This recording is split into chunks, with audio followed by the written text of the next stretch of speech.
उत्तराखंड में जॉलीग्रांट एयरपोर्ट से देहरादून और पिथौरागढ़ के बीच 42 सीटर विमान सेवा का शुभारंभ किया गया। इस अवसर पर उत्तराखंड के मुख्यमंत्री पुष्कर सिंह धामी ने इस सेवा की शुरुआत करते हुए कहा कि इससे दोनों शहरों के बीच कनेक्टिविटी मजबूत होगी और लोगों को बड़ी राहत मिलेगी। मुख्यमंत्री ने बताया कि पहले जहां यह सफर 14 से 15 घंटे में पूरा होता था, वहीं अब हवाई सेवा से यह दूरी काफी कम समय में तय की जा सकेगी। इससे पर्यटन और स्थानीय अर्थव्यवस्था को बढ़ावा मिलेगा। साथ ही केंद्र सरकार की उड़ान योजना के विस्तार को भी उन्होंने ऐतिहासिक कदम बताया। देहरादून, पिथौरागढ़, देहरादून आज हवाई सेवा के शुभारंभ अवसर पर आप सभी को मैं बहुत बधाई देता हूँ। रामनवमी का पर्व है, इस रामनवमी के पर्व पर ये शुभ कार्य हो रहा है। ये भगवान राम से, माँ दुर्गा से मैं प्रार्थना करूंगा कि ये सेवा प्रारंभ हुई है, ये सेवा अनवरत रूप से चलती रहे। माननीय प्रधानमंत्री जी के मार्गदर्शन में, प्रेरणा से हमने ये अडॉप्ट किया है कि कोई भी कार्य यदि हमारा शुरू होता है तो फिर वो अनवरत रूप से चलता है, यानी जब तक वह उसका उद्देश्य पूरा नहीं हो जाता है तब तक वो चलता रहे। आज ये बड़ी खुशी की बात है कि 42 सीटर सेवा पिथौरागढ़, देहरादून और देहरादून से पिथौरागढ़ के लिए चल रही है। आज से प्रारंभ होने वाली सेवा ये हमारे लिए बहुत अत्यंत महत्वपूर्ण सेवा है, क्योंकि इसके प्रारंभ होने से पिथौरागढ़ से देहरादून और देहरादून से पिथौरागढ़ ये परस्पर ये शहर एक दूसरे से जुड़ जाएंगे और इसकी जो दूरी है 14 घंटे 15 घंटे का लंबा सफर,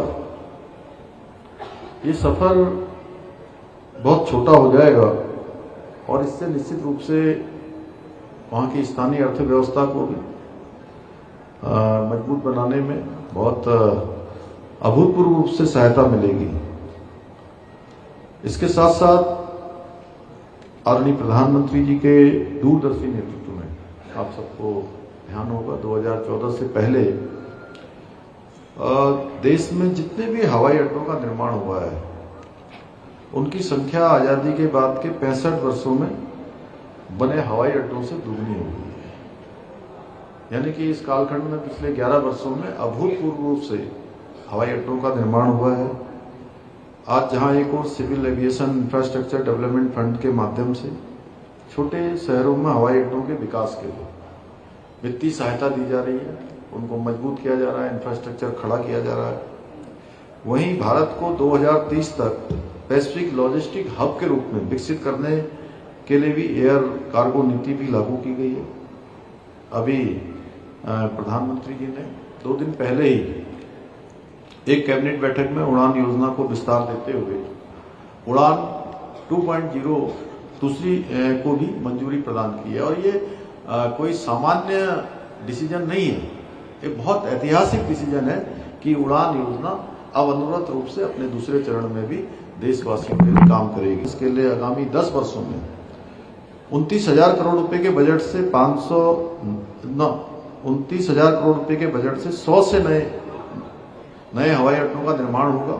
200 नए हेलीपैड के विकास का लक्ष्य निर्धारित किया गया है और इस योजना का विस्तार विशेष रूप से टियर 2 और टियर 3 शहरों में क्षेत्रीय कनेक्टिविटी को मजबूत बनाने के उद्देश्य से दूरस्थ और पहाड़ी क्षेत्रों में सस्ती एवं सुगम हवाई सेवा सुनिश्चित होगी।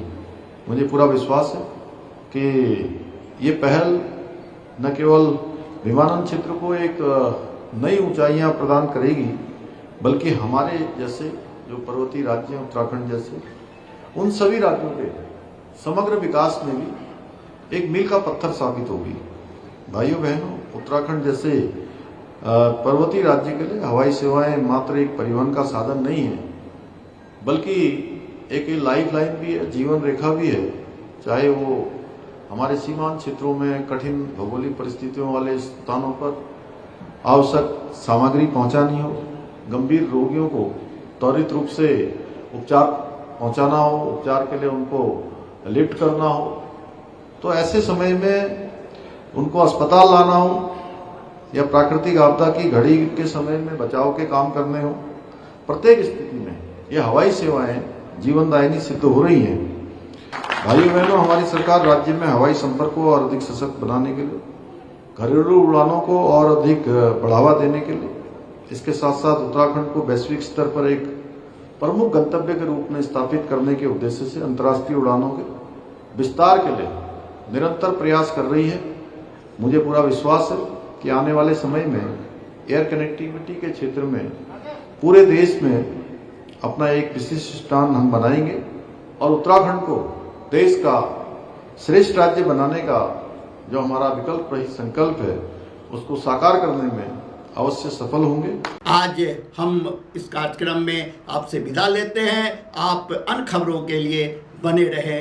राष्ट्र सर्वप्रथम, वंदे मातरम, जाग उठा है भारत। राष्ट्र सर्वप्रथम, राष्ट्र सर्वप्रथम।